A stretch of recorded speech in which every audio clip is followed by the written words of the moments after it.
الرحمن الرحيم الحمد لله رب العالمين والصلاة والسلام على سيدنا محمد وعلى آله وصحبه أجمعين. We are continuing our study of Allama Iqbal's Reconstruction of Religious Thought in Islam, and we had stopped here last time. During all the centuries of our intellectual stupor, Europe has been seriously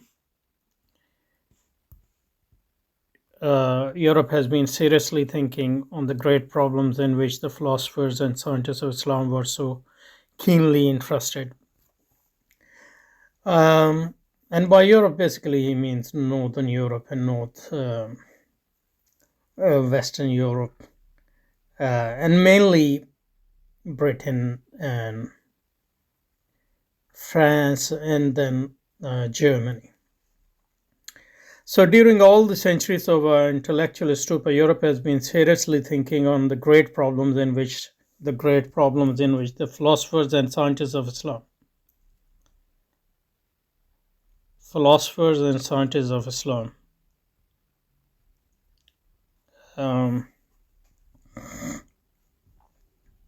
were so keenly interested.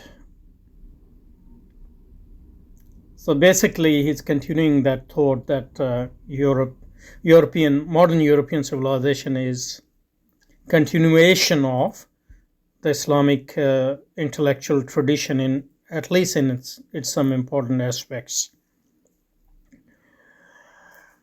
Okay, so since the Middle Ages,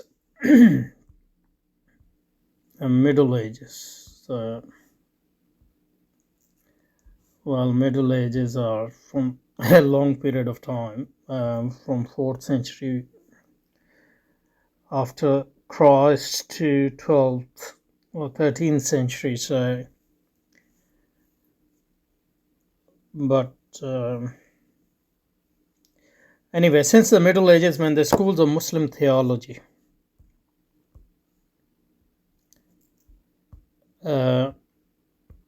and Muslim theology, I mean Ilmul Kalam.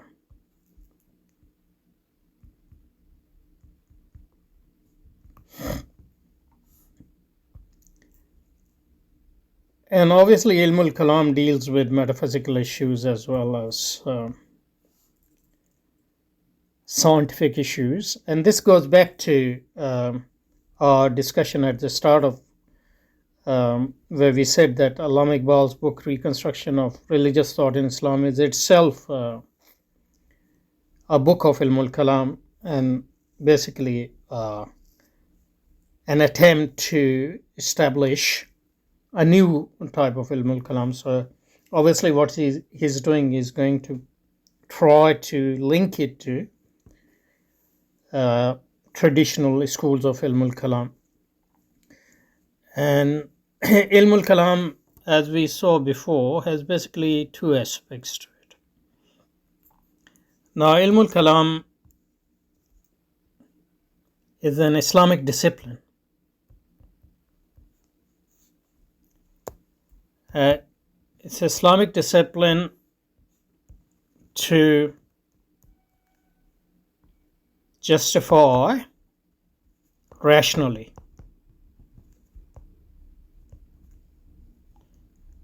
the truth of Islamic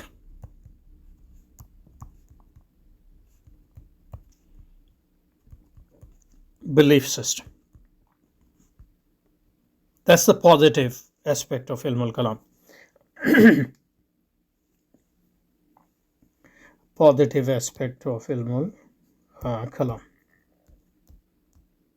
I mean, positive side of the Ilmul Kalam. And from the negative viewpoint, it defends Islamic belief system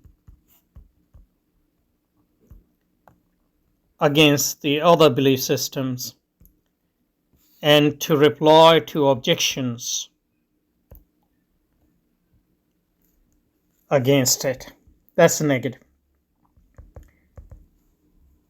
And although it is externally oriented by its nature, especially in its negative aspect, it also has internal aspect in the sense that it also tries to defend Islamic belief system from within or among Muslims against the interpretations which are not orthodox. So positively speaking,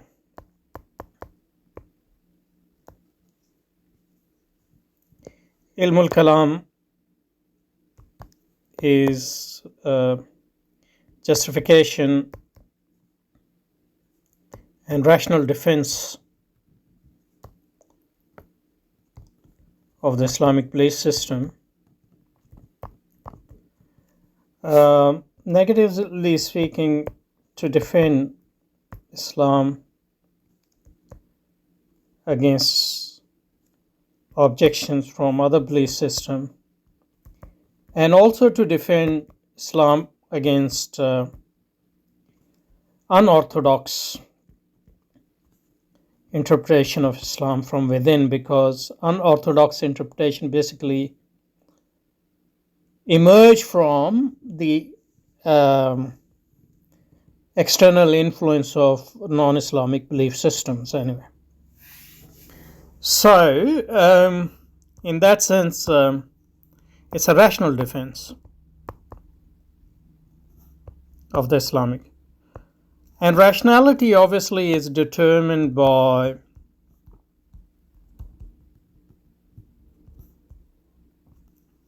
to a large extent because by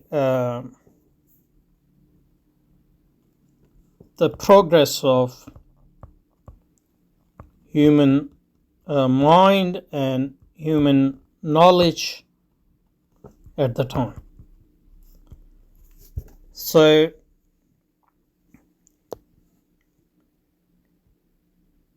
that's why it's a continuing thing,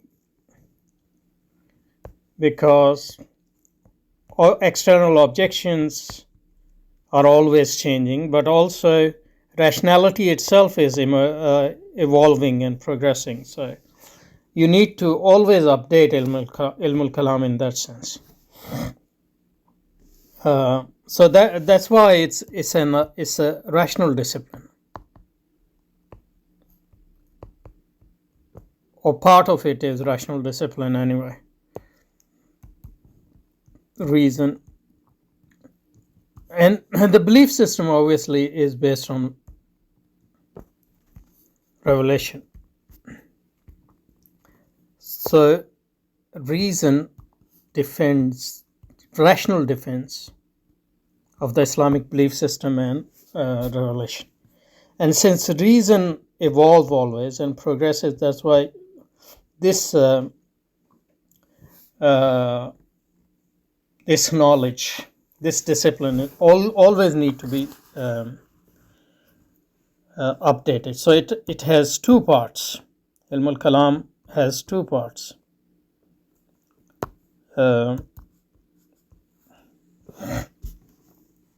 Islamic belief system, which is based on Wahi, a revelation, and which is in a sense constant. It doesn't change. But reason and human knowledge obviously changes because we are defending it based on that. So, and there are many aspects of it. So it includes philosophy, it includes science when science emerged, and other human disciplines. And Ilmul Kalam's okay. So let's go back a bit. So that's a bit of background of what he's talking about.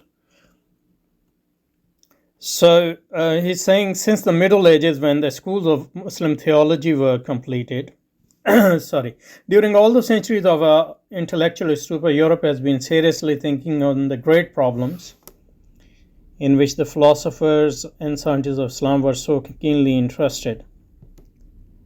Since the Middle Ages, when the schools of Muslim theology were completed, infinite advance has been taken. Okay, so another thing to note here is the great problems Muslims. So one thing we should remember is that Ilm al-Kalam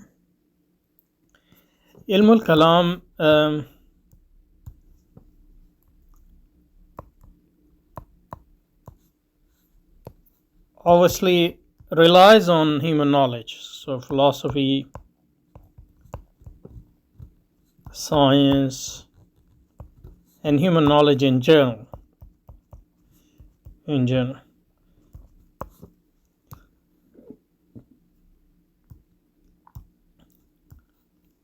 And obviously, in that sense, Muslim mutakallimin were interested in philosophical problems and scientific problems. But Ilm al-Kalam doesn't study philosophy or science or human knowledge for its own sake. And mutakallim is not interested, as a mutakallim, is not interested in philosophy and science for its own sake. But he studies philosophy and science so he can firstly know, drive the rational arguments from them, and also know about the possible lines of attacks on the Islamic belief system, and also develop tools. So that's why logic is important, through which it can defend Islamic belief system against the external and internal enemies. But mutakallimin were not interested in great philosophical problems or great scientific problems he's talking about for their own sake. Even though a mutakallim can be a philosopher as well. So as a philosopher, he might be interested in those problems for their own sake, or as a scientist. But as a mutakallim, his relationship with those problems is more like instrumental relationship. Okay, so mutakallimin, when they talk about atomic theory or nature of values, they are not talking of those problem, as philosophical or metaphysical problem or scientific problem or moral problem, but as problems which, as long as they affect our understanding of the Islamic belief system and our defense of the Islamic belief system. Okay, so during all the centuries of our intellectual stupa, Europe has been seriously thinking on the great problems in which the philosophers and scientists of Islam were so keenly interested. So, apart from mutakallimin, obviously there were philosophers and scientists. So let's talk about philosophers and scientists a bit as well. So mutakallim himself is not a philosopher, but a mutakallim can be a philosopher as well. So Ghazali is a philosopher as well as a mutakallim. Scientist is an anachronistic term, but what they mean is people dealing with physics and biology and those sort of things, those topics. And philosophers are those people who are talking about the nature of the universe and nature of values. So there are Muslim philosophers like Ibn Sina and Farabi and scientists like Ibn al-Haytham and all those people. Their philosophy and science are related to, have nothing to do with Islam as such. Like, for example, Although, because they are Muslim, it might have affected their understanding of philosophical issues and scientific issues. But they were not looking at philosophical issues as from an Islamic point of view. So their philosophy were not Islamic philosophy. There are Islamic philosophers, so those are different. And they can't be Islamic scientists as such unless you are trying to defend Islam against science or using Islam to justify science. Then it will be ilmul kalam. But science is a human thing, just like agriculture, just like engineering. There is no Islamic engineering as such. There can be Islamic use and abuse of engineering, but so science, God has given reason to everybody, and we have ability to learn from experience, etc. And we have ability to know about certain laws on which this universe is based and how it works. And by knowing those laws, we are able to use that knowledge to improve our living conditions and to make living in this world. But that has nothing to do with Islam as such. A Muslim needs them as well, and non-Muslim needs them as well. Yeah, so when we talk about philosophers, so what he means is like people like Farabi, who were not, or Abu Ali Sina, or Ibn Rushd, who were not mutakallim, but who were actually interested in philosophical issues of the day, and who were basically disciples and commentators on the texts, Aristotelian and Platonic texts. And Muslim scientists were those people who were involved in topics which were related to experimental sciences of the day. Yeah. So we need to differentiate between a mutakallim and a philosopher and scientist. Ilm al-Kalam is an Islamic discipline. Philosophy is not an Islamic discipline as such. And there can be Muslim philosopher and Islamic philosopher. An Islamic philosopher would be a philosopher who deals with or think about philosophical issues from an Islamic perspective. And in that respect, he will be very close to being a mutakallim as well, because it's hard to differentiate. It would be hard to differentiate Ilm al-Kalam from Islamic philosophy. On the other hand, there are Muslim scientists, there are non-Muslim scientists, but Islamic scientists or Islamic science doesn't make much more sense than except for as much as a mutakallim uses it to defend the Islamic belief system. Okay. And so during all the centuries of our intellectual history, Europe has been seriously thinking on the great problems in which the philosophers and scientists of Islam were so keenly interested. Since the Middle Ages, when the schools of Muslim theology were completed. So let's talk about schools as well. So, as we said, Ilm al-Kalam is an Islamic discipline.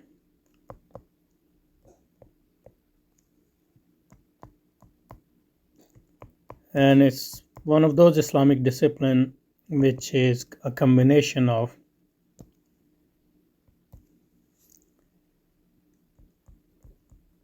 Islamic plus rational.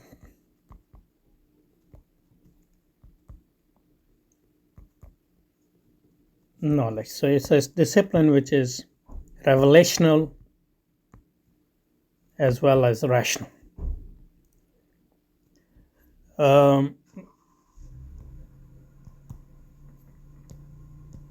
And within Islam, like every other Islamic discipline, it has different schools or different madhahib.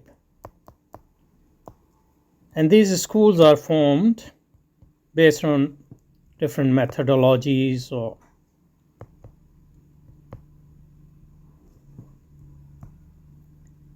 And schools are generally, so if you are doing a rational defense of Islam, depending on your methodology, the way you defend Islam would be different, etc. So the main schools of Islamic Ilm al-Kalam, there are many, but Al-Mu'tazila, the Mu'tazila are the most, obviously Ilm al-Kalam started with Sahaba and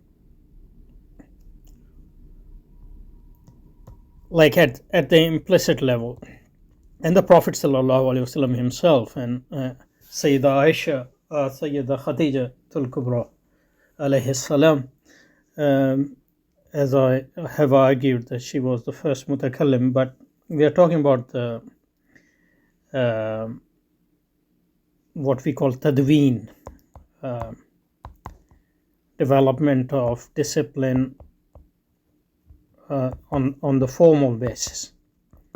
So Mu'tazila, then you have Al-Ashaira, and all these schools have schools within them, and then they have a history as well. Al-Maturidiyya,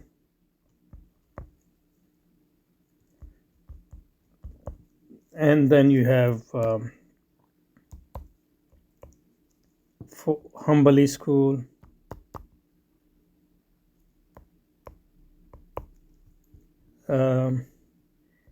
and then you have schools within Shia, Ilm al-Kalam, or Zaydi Ilm al-Kalam, even though most of the schools within Shia Ilm al-Kalam either go back to Mu'tazilas, or if we talk about early Ahlul Bayt, their Ilm al-Kalam resembles more like Hanbalis and Ahlul Hadith. Anyway, so these are some main schools of Islamic Ilm al-Kalam. And obviously after imperialism, we had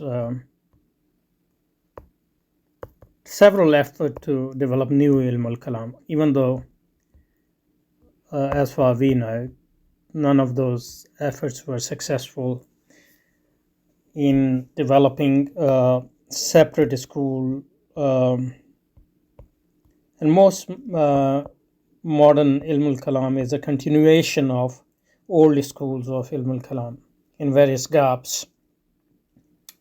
Even though we might like Iqbal's book, and there are some other efforts which can be, considered, of at least early or preliminary efforts to establish a new school of Ilm al-Kalam. Okay. So, during all the centuries of our intellectual stupor, Europe has been seriously thinking on the great problems in which the philosophers and scientists of Islam were so keenly interested.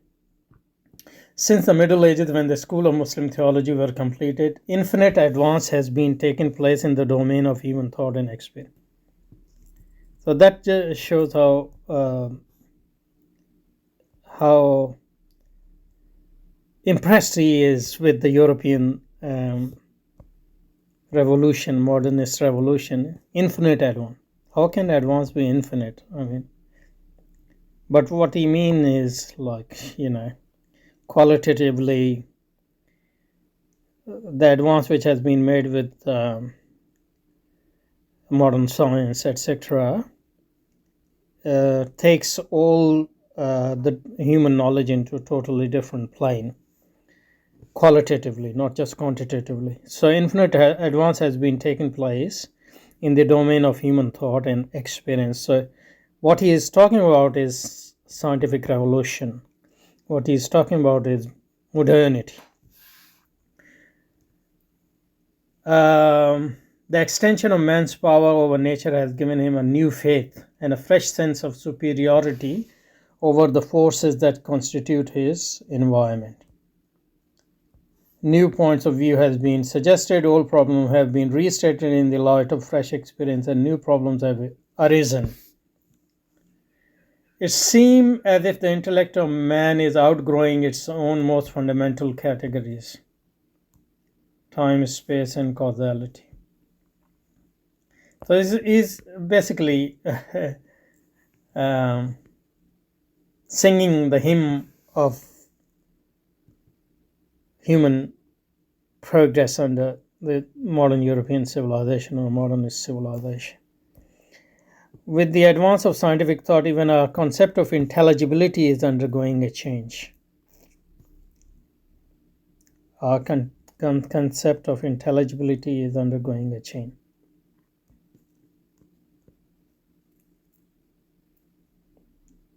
The theory of Einstein has brought a new vision of the universe, and it suggests new ways of looking at the problem common to both religion and philosophy. So, as we said, Ilm al-Kalam had two aspects to it, or two parts to it. So, Ilm al-Kalam is the defense of Islamic belief system. And Islamic belief system itself doesn't change, but its rational understanding, its justification, and its defense changes with change in human and progress in human knowledge. So, if human knowledge has progressed so much in recent years that it is qualitatively different from what was considered human rational knowledge before that, then obviously we need to review and revive and reconstruct Ilm al-Kalam, not the part which belongs to Islamic belief system, because that's a constant part, but these three parts, what it means to be rational. So our rational understanding of Islamic belief system needs to be revived. Our justification of those belief systems need to be revised, and obviously our way to defend Islamic belief system in view of all this progress, in terms of the challenges as well as in terms of the opportunities, as far as new tools of rational understandings are concerned, new logics, new scientific method, etc., etc. Those should be used to those new tools should be used to defend Islamic belief system as well. And reconstruction of religious thought in Islam is basically a plea for doing all these things. That's why he's also pointing towards, where we need to focus. So he talks about Einstein theory of relativity, etc. And its relevance will become clear as we progress with our reading of this chapter. So,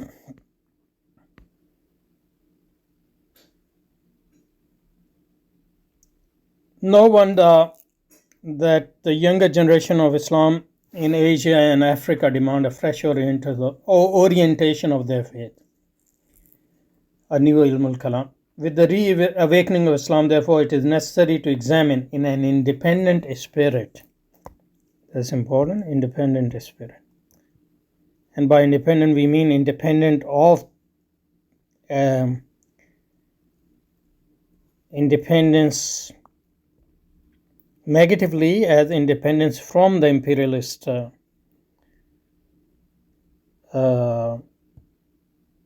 propaganda and the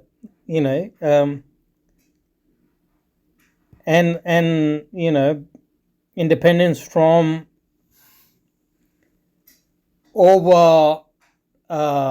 independence from exaggerating the prowess and all those things, but also independence positively as thinking in terms of Islam and not trying to see Islam from the lens of the, imperialists. So independent spirited with Europe has, sorry, with the reawakening of Islam, therefore, it is necessary to examine in independent spirit what Europe has thought and how far the conclusion reached by her can help us in the revision and necessary reconstruction of theological thought in Islam. That is Ilm al-Kalam. So that I just explain in three points. That is, rational understanding of Islam will change because our conception of rationality needs to be revised, because our conception of rationality has, evolved into something very different from what it was, and also since the new tools of justifications are available, so we can defend Islam using those tools. But third thing is important as well, which is to, what was the third thing? So our rational understanding of Islam itself will be need revision, and justification, how we justify and defend Islam, would be need to be revised. Our defense of Islamic belief system need to be revised, and also we need to use our tools of that defense also need to be updated. So I think that's a good place to stop. We'll go back in and in the next session and see if we have left anything. But so far we have stopped here. This sort of sums up. So with the reawakening of Islam, it is necessary to examine in an independent spirit what Europe has thought. So we need to independently assess, and by independent, as far as we are concerned, using the standards of Islam. That's what independence is, and not using the European standards to judge Europe, because that won't be independent. And how far with the Europe has thought, and how far the conclusion reached by her can help us in revision, and if necessary, reconstruction. So what we need a revision and reconstruction, that of Ilmul Kalam, not Islam, Ilmul Kalam. Because Ilmul Kalam has two parts, rational part and Islamic belief system part. So what needs to be reconstructed and revised is the rational part. And then obviously update our understanding of the Islamic belief system as far as our new rational understanding is concerned, because how else we are going to understand Islam, but without changing its core message, obviously, and doing it according to its own principles. So if necessary, a reconstruction of theological thought in Islam. Okay, so here we can stop. Okay, thank you.